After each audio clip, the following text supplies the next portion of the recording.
good day. All right, many of you caught at least highlights from the State of the Union address with the clergy in chief. Speaker of Congress, most almighty on the planet. All right, so anyways, CNN covered it. And is it just me, or is their coverage getting more and more like Mystery Science Theater 3000? In fact, I wonder if that wouldn't be a better way to cover it. Is just do a Mystery Theater 3000 presentation of the presidential speeches and State of the Union address. I think it'd be much more entertaining. Well, anyways, we'll be talking about this and more on the Bo and Rocco Show. Again, every Wednesday night, 10 to 12 p.m. Eastern Standard Time on freedomslips.com. Thanks for watching this video.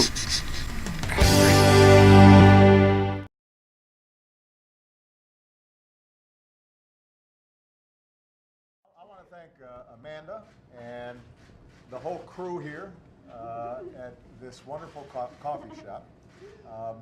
And I also want to thank Vika and Mary, as well as the senior senator from the state of Maryland, Barbara Mikulski. We've had a great conversation about the announcements I'm making today and that I'll amplify in the State of the Union, about how can we support working families so that they have the tools to succeed in this new economy. Now, part of the reality of the new economy is that 60% of households have two people working. And if they've got kids or they've got an ailing parent, juggling both doing right by their families and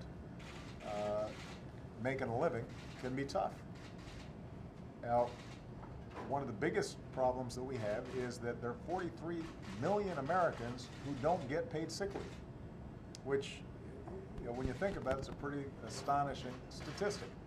And that means that no matter how sick they are, or how sick a family member is, they may find themselves having to choose to be able to buy groceries or pay the rent or look after themselves or their children. And part of the reason we wanted to have this conversation here was because Amanda, as part of the cooperative that opened this coffee shop, is really adamant as a small business in looking after their employees and providing paid sick leave, in making sure that they're paying above minimum wage. And what Amanda's found, and we've heard this from a lot of employers, is that when they make that investment in their employees, it pays dividends because the employees are more productive, there's lower turnover, there's greater productivity, and in fact, both large and small companies, it turns out, end up being more profitable over the long term because typically any organization, and certainly business, is only going to be as good as its people.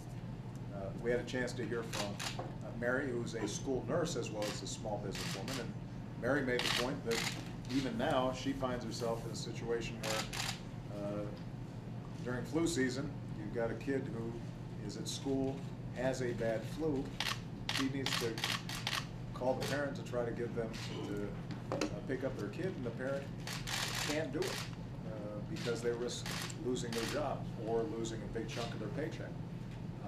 And that obviously puts everybody else's kids at risk because you've got a sick child who can infect others. Vika talked about at a time in her life when she was basically a consultant, having small children and trying to juggle looking after them.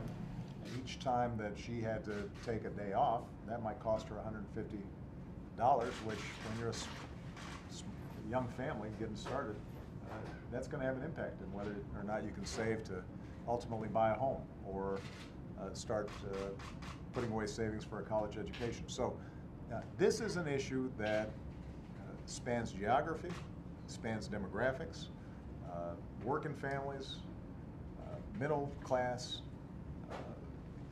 folks all across the country are concerned about it. And the good news is we really can do something about it. So today I'm going to be announcing our support and advocacy on behalf of a national 7-6-day policy all across the country. And we're going to go beat the drum across cities and states to encourage not only that these laws are adopted nationally, but also that employers start adopting these policies as well. And we're also going to help cities and states study and look at the feasibility of paid sick leave generally, paid family leave generally, because we already have laws in place, the Family Medical Leave Act, that allows people to take time off to look after their sick child or a sick parent, but unfortunately a lot of people just can't afford to take advantage of it. So the good news is the economy has picked up steam. We are past the point of crisis. We've seen 58 straight months of job growth. We have seen 11 million jobs created. The economy is stable and is building momentum. Now we have to make sure that the economy is benefiting everybody. And by adopting the working families agenda, thinking about how we can provide more flexibility to families, thinking about how we can make sure that moms and dads don't have to choose between looking after their kids and doing what they need to do at work, thinking about all those families that are now trying to care for an aging parent. That kind of flexibility ultimately is going to make our economy stronger and is just one piece of what needs to be a really aggressive push to ensure that if you work hard in this country, then you can make it. So I just want to thank this outstanding venue. The food was great. And I ate a little too much, but that's okay. It was off camera. I want to thank Mary, Vika, Amanda, and somebody who's been a champion for working families here in Maryland and across the country for a very long time, Barbara Mikulski. All right? Thanks, guys. Over the past few months, Everybody, it's Gabe from Gabe's Green Corner. Just got done watching the Obama's State of the Union tonight. I thought he did a really good job, and I appreciated the way that all of the Democrats and Republicans were very respectful, and there was no big bipartisanship showing. I really liked that Obama said he was going to freeze big government spending for the next 5 years. I think that's a great way that we can get out of a lot of the debt we're in. And I really like the way that he brought out that the way the U.S. is and why it is the way it is, that people use ingenuity, and no matter what you come from, you can achieve great big things. And he talked about how great democracy is and how we don't want to be like some of the countries that the government makes all the decisions, and it doesn't matter what the people want, that the government does what it wants, and then it blocks out bad news coverage. We all know what country he was talking about, and he didn't mention it, but I thought it was a pretty good State of the Union, and appreciate what Obama said, and hopefully we have good things in the next year. Lacked was a clear fiscal plan to address our most significant economic challenges. So first and foremost would be the current state of the economy. And just to put a few numbers behind that, we lost 9 million jobs to the recession. The job growth we've seen in the recovery hasn't been enough to keep up with population growth. So we actually need to make up 12 million jobs now to get back to normal labor market conditions. The unemployment rate has been above 8% for almost 3 years now. That's unprecedented since World War II. And the underemployment rate, if you count folks who are not working as many hours as they'd like, or who have given up looking for work because they're so discouraged, then you're at 15% of the workforce. And then just another pernicious element of the labor market situation is that 40% of the unemployed have been without jobs for 6 months or longer. And every day they go without jobs is either losing skills, their attachment to the labor force is eroding, and it makes it harder to put these folks back to work. So what we really need to address this significant economic challenge is we need a two-part plan.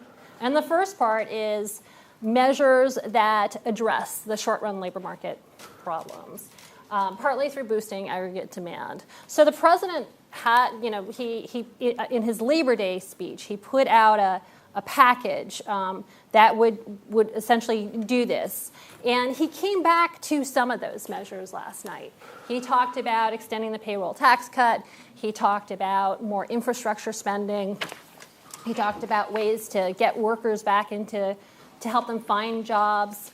And he added a few new things. So most significantly, he added a proposal, which would have to be passed by Congress, to have the FHA refinance underwater mortgages that were issued by private issuers as opposed to Fannie and Freddie, such that they can take advantage of the really low interest rates the Fed has created for us. So he did list these things, but he didn't package them together, and he didn't put any specific numbers behind it. So he didn't really lay out a clear plan there. But then there's the second part of what we need to do now, and that is to address our long-run debt problems. And people argue it's not a big deal for the economy right now because these problems aren't showing through to financial markets in the form of higher interest rates on long-run government bonds. But I think that's just wrong. I think these debt problems are creating this cloud of uncertainty about whether financial markets will suddenly react and how the government's going to tackle these problems, what that will mean for firms and businesses, and that is hindering firms and businesses from planning, from spending, from hiring.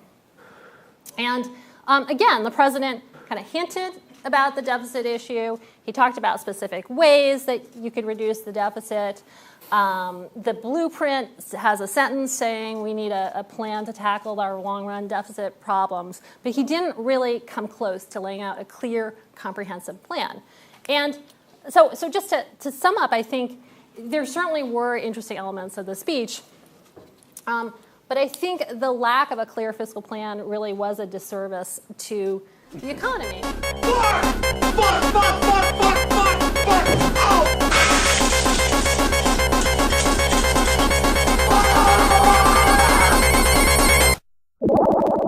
Hey everybody, this is Gabe from Gabe's Green Corner. Happy Wednesday. It is January 26, 2011, and there was a great State of the Union last night. I liked a lot of what Obama had to say. Got some good changes coming here in the U.S. Thank God we're not China was pretty much one of the big messages I got out of that. I am getting super excited because this next week here I'm going to the Duralast seminar down in Disney in Florida. I will be staying at the Contemporary Resort, so if anybody wants to stop in and see me, I'd certainly like to see some YouTube people there. If you check behind me, that is my QR code. Click on it, let me know what you find when you click on it, and I've got a special prize for you people that do that. Hope everybody out there is having a great day. It's a little bit warm in the state of Minnesota for the winter. By warm, I mean 32 degrees, which is actually not at all bad for here. It was as low as 30 below with the wind chill down in the Twin Cities last weekend, so that's pretty nice. But super excited for the Duralast convention coming up next week, and check out the videos that I'll have up there starting on Saturday when I get down there. The videos I uploaded last night were from the Jabberwocky video that I actually created back in 1999 with a bunch of friends. That was the background footage that I edited together for the main Jabberwocky video, which I'll upload later on tonight. Hope you guys have a good one. Thanks.